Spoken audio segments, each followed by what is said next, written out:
People have to live in unity. We are still in transition.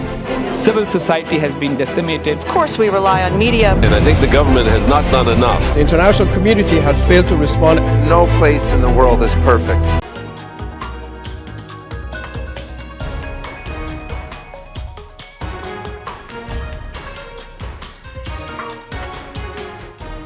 Hello viewers, I'm your host Lipakshi Khurana with another episode of South Asia Focus. Let's begin. With the 28th session of the Conference of the Parties to the United Nations Framework Convention on Climate Change, or COP28, which has started on November 30th in the United Arab Emirates. The conference, running from November 30th to December 12th, welcomed more than 70,000 delegates from around the globe in a bid to work out a worldwide solution to the pressing climate issues. India's Prime Minister Narendra Modi delivered his address at the opening session of the summit. Our report.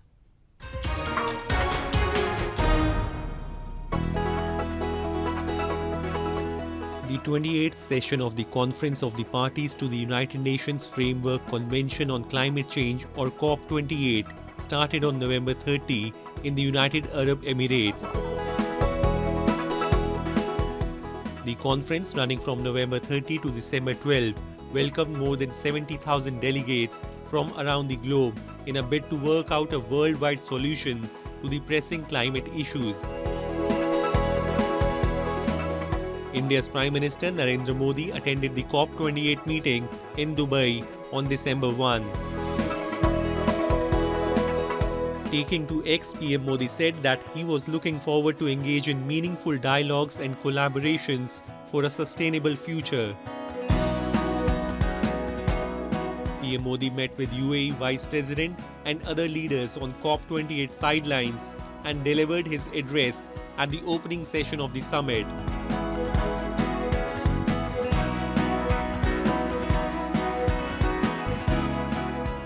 हमारा लक्ष्य 2030 तक emissions intensify को 45% घटाना है। हमने तय किया है कि नॉन फॉसिल फ्यूल का शेयर हम बढ़ाकर 50% करेंगे और हम 2070 तक नेट जीरो के लक्ष्य की तरफ भी बढ़ते रहेंगे। Delivering his address, PM Modi proposed to host COP33 in India in 2028. PM Modi said that India is committed to work towards UN framework for climate change process. PM Modi also proposed Green Credit Initiative that focuses on creating carbon sinks through people's participation. A carbon sink is an area that absorbs more carbon than it releases. आज मैं इस forum से एक और pro planet, proactive और positive initiative का आह्वान कर रहा हूं। यह है ग्रीन क्रेडिट इनिशिएटिव। यह कार्बन क्रेडिट की कॉमर्शियल मानसिकता से आगे बढ़कर जन भागीदारी से कार्बन सिंक बनाने का अभियान है। मैं उम्मीद करता हूं कि आप सब इससे जरूर जुड़ेंगे। PM Modi urged wealthy nations to give technology to developing countries so they can fight climate change. The timing of COP28 is critical for global climate action. Globally, there are record-breaking heat waves, unprecedented wildfires, floods, storms and droughts as a result of climate change. According to the UN report, much more work has to be done to achieve the objectives of the historic Paris Agreement. COP28 presents a critical opportunity to put the world on a more sustainable path. And let's now move to Sri Lanka, which is attempting to build climate change resilience while navigating its worst financial crisis in decades. Sri Lanka's President Ranil Wickremesinghe has said that Colombo will focus on green financing tools, including debt for nature swaps as it attempts to reach the net zero target. Wickremesinghe has also said that the island nation needs $100 billion to become a net zero emitter by 2040, a report.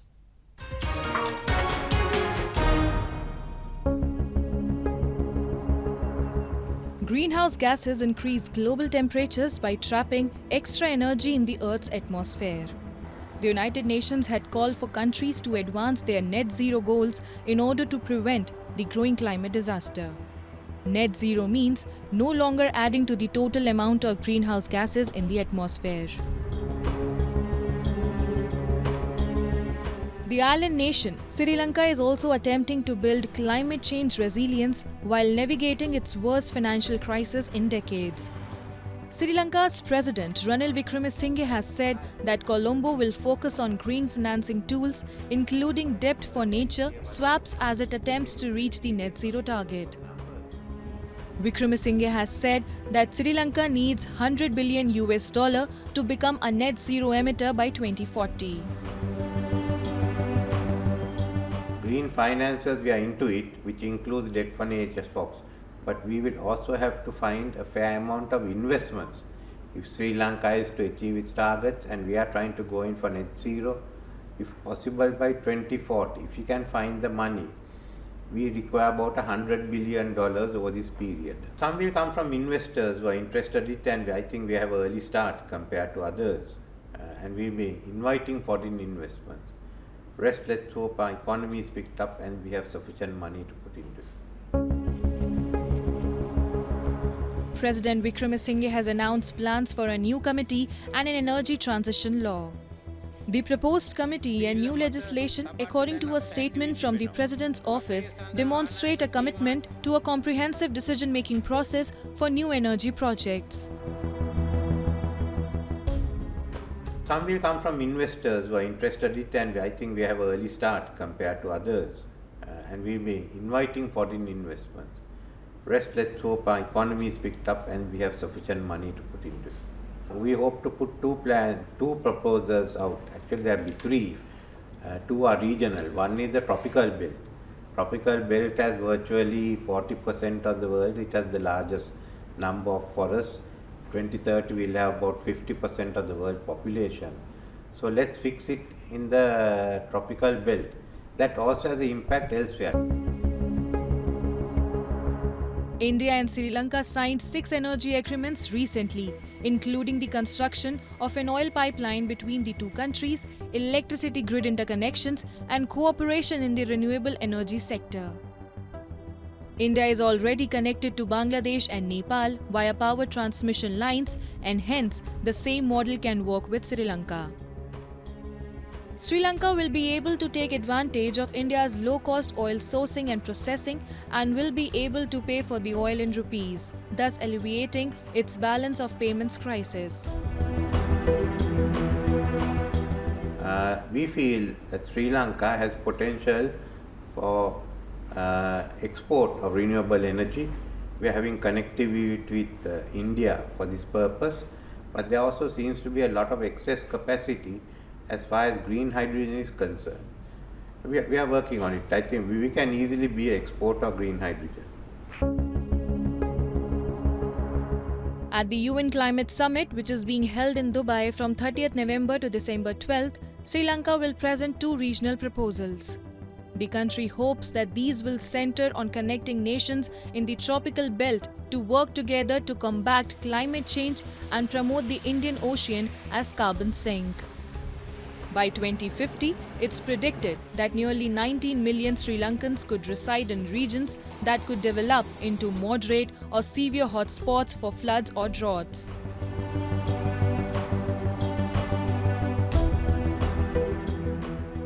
The Islamabad High Court has acquitted former Pakistan Prime Minister Nawaz Sharif in the Avonfield reference. The case was linked to Nawaz Sharif and his family's purchase of upscale London flats.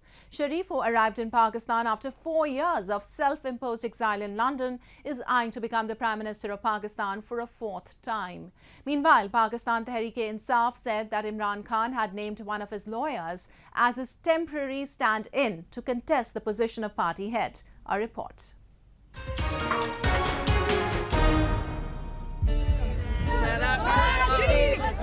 The visuals from the Islamabad show a number of people chanting Prime Minister Nawaz Sharif as the convoy of three-time Premier of Pakistan passes by.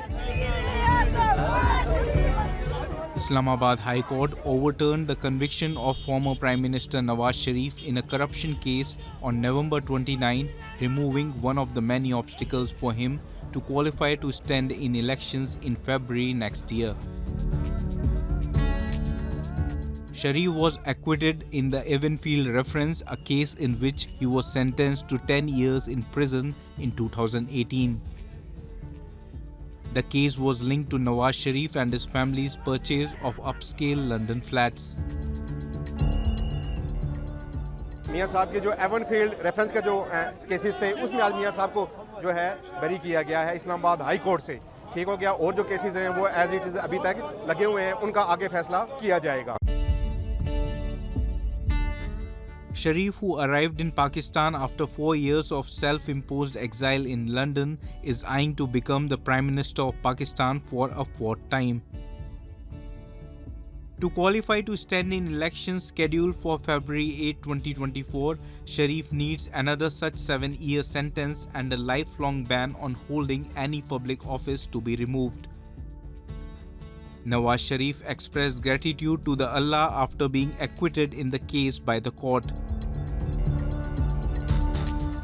अल्लाह का शुक्र है जी, मैंने तो मामलात को अल्लाह पे छोड़ा था, अल्लाह ताला ने आज सुरखुल किया है, शुक्र उस मालिक का बहुत शुक्र है. On the same day that Nawaz Sharif was acquitted by the court, Pakistan Tehreek-e-Insaf, the party of former Prime Minister Imran Khan, made a significant announcement. PTI said that Imran Khan had named one of his lawyers as his temporary stand-in to contest the position of party head. Lawyer Gohar Khan officially announced his nomination to media in Islamabad. I'm speechless. लेकिन आज मैं सिर्फ इतना ज़रूर कहता हूँ कि मेरे पास अल्फाज बिल्कुल नहीं है खान साहब के शुक्रिया अदा करने का, या जो उन्होंने एतमाद किया मेरे ऊपर, या मेरे ज़िले के ऊपर, या KPK के ऊपर, या हमारी पूरी टीम के ऊपर. इसका मेरे पास अल्फाज नहीं है शुक्रिया अदा करने के लिए. लेकिन मैं खान साहब के नॉमिनी नुमाइंदा जाननशीन के हैसियत से हूँगा. PTI वही है जो खान साहब की है. खान साहब लीडर है, चाहे वो जेल के अंदर है चाहे वो जेल के बाहर है. खान साहब लीडर, चेयरमैन थे, चेयरमैन है और इंशाअल्लाह ताहयात चेयरमैन रहेंगे, ये फैसला हो चुका है. मैं उस वक्त तक इस सीट पे अपनी जिम्मेदारियां निभाऊंगा जब तक खान साहब वापस अपनी सीट पे बाइज्जत तौर पे वापस नहीं आते, और इंशाअल्लाह वो दिन दूर नहीं होगा जब वो बड़े असूख के साथ इंशाअल्लाह ताला वापस आएंगे. PTI needs a new chairman to hold elections scheduled for December 2nd to elect a new party chairman and other office bearers, as Imran Khan, being a convict, is barred from taking part. The Election Commission of Pakistan recently gave the party 20 days to hold the intra-party elections.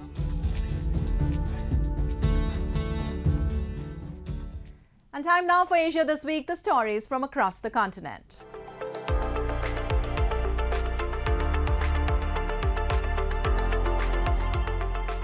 North Korea said it will never negotiate its sovereignty with the United States, criticizing Washington as double-faced for offering talks while ramping up military activities in the region, state media KCNA reported on November 30. Kim Yo-jong, the powerful sister of North Korea leader Kim Jong-un, and a senior official said the US showed double standards and high-handed and arbitrary practices at this week's meeting of the UN Security Council over North Korea's recent launch of its first spy satellite. The meeting set the stage for a rare public spat between US Ambassador Linda Thomas-Greenfield and North Korean Ambassador Kim Song, both arguing that their country's military activities are defensive. Kim Yo-jong said Thomas-Greenfield highlighted efforts to reopen talks with North Korea even as she lacked justifiable ground for denying its sovereign right to space development.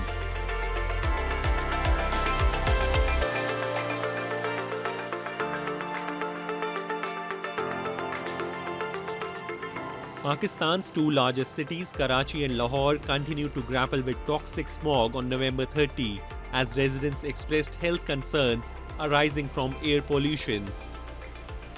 Karachi had an air quality index of 218 around 12:30 p.m. local time, according to Swiss group IQ Air, which categorized the air quality as very unhealthy. Lahore's AQI stood at an unhealthy 161 as the smog lightened after overnight showers.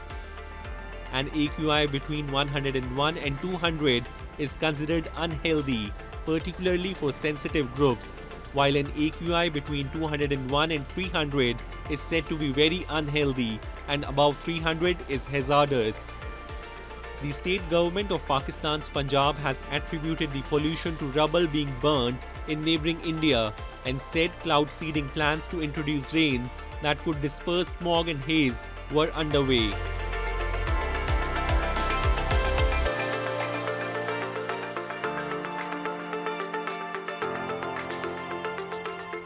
Japan on November 29 said it received information that a US military Osprey aircraft disappeared from radar in southwest Japan the same day.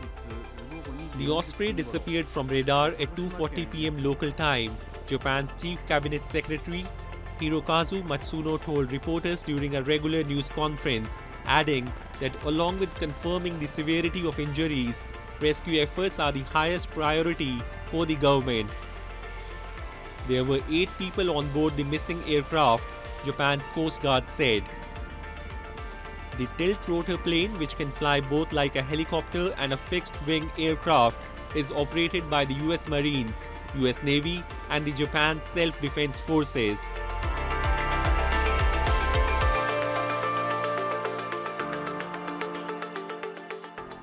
Buddhism is not just a religion, but a way of living that guides humanity towards a more compassionate and interconnected world. Today in our show, we'll give you a glimpse of the recently held General Assembly meeting of the International Buddhist Confederation held in India's capital, New Delhi, which was joined by monks from across 26 countries. Let's take a look. The diversity of India is its speciality, whether it be cultural, regional, linguistic or religious diversity. All these together make India stand out from the rest of the world, wherein religions play a pivotal role in guiding humanity towards a more compassionate, mindful and interconnected world. Buddhism is one such fastest growing religion in India, which is striving to guide mankind and the world with its noble thoughts and ideas to attain enlightenment in the face of contemporary challenges. Buddhism was founded by Siddhartha Gautam, also called Buddha, in India over 2,500 years ago. Gautam Buddha was born in 623 BC in the Lumbini province of southern Nepal. In the search for the answers to his problems of suffering, Buddha dwelled in many places and eventually got enlightenment underneath the Bodhi tree in Gaya in India's Bihar state. In a bid to carry on Buddha's legacy, recently the International Buddhist Confederation, IBC, a global Buddhist platform, carried out its General Assembly meeting in New Delhi, which was joined by senior monks from across 26 countries. Buddhism is an Indian tradition, an Indian religion, an Indian philosophical tradition, we could say. The teachings that they have conveyed in America have all come from Lord Buddha, who came from India. Buddhism is one of the world's oldest religions with a rich history and tradition and has traveled to many countries so far, such as Myanmar, Mongolia, Vietnam, Cambodia, Thailand and China. As Buddhism traveled, it adopted the values and traditions of the countries within itself as well as its original essence, and which is why today we see sects like the Theravada, Mahayana, Hinayas and the Vajrayana. The IBC in a way amplifies Buddhism thoughts and their integrated perspectives to maintain peace and harmony by bringing both Buddhist and non-Buddhist organizations together. The world that we are living now, is very complex. There is a lot of violence. We live in very difficult times. But we have an advantage that the Buddha's teachings are universal. And so we need to take what is universal from the Buddha's teachings and bring this to different parts of the world and teach people. One of the principles of Buddhism is non-violence. Buddhists believe that the universe is governed by natural laws, and the only way to attain nirvana or enlightenment is kindness, generosity, and forgiveness. Though Buddha's principle of non-violence always remains the core part of the goal of Buddhism. I see Buddhism connecting me with my country, which is, I'm German, but I live in the UK at the moment. I see it connecting me that a philosophy that originated in India has changed my life as a German, means that Buddhism is something that can apply and improve the quality of life and the life of every human being on earth. Buddhism has so much to teach us. We have the concept of wisdom and compassion as the two legs on which Buddhism stands. The two-day IBC event brought together patriarchs of Buddhist sanghs, senior monks and the Dhamma practitioners from across the world who have been associated with IBC since its founding days. The event was aimed at electing offices bearers of the world body for the next 3 years. The General Assembly is a very important body. As you know, the International Buddhist Confederation is an international organization. So we have representatives from different countries, about 39 countries, 300 organizations, in order to enable them to have a participatory role and a sense of belonging to IBC, which is our core objective and aim, to bring the entire world, the Buddhist community together. We have formed this General Assembly.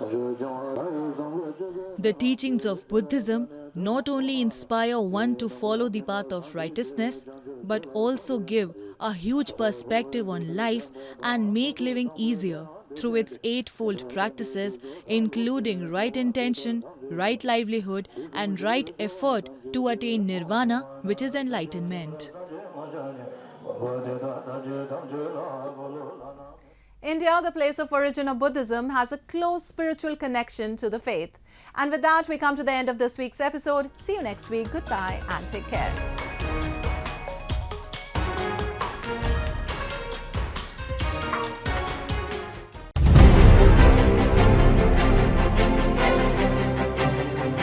People have to live in unity.